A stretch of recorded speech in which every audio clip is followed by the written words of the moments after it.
99 noches peor sin fogata. Primero me equiparé mi clase de alien. Entré en la partida deseando que me vaya bien, pero quédense hasta el final porque la cagué. Editando me estoy dando cuenta que tenía pistola láser y estaba dándole a un conejo con una hacha vieja toda rancia.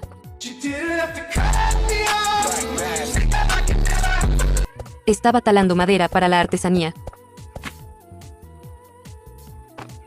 Literalmente no necesito nada de madera para artesanía ya que no hay ni metal y no necesito mapa porque igual no funciona.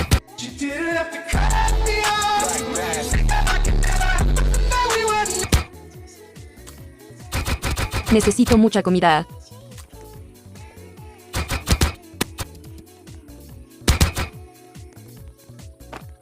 Hay un carbón ahí pero que no me sirve de una caca.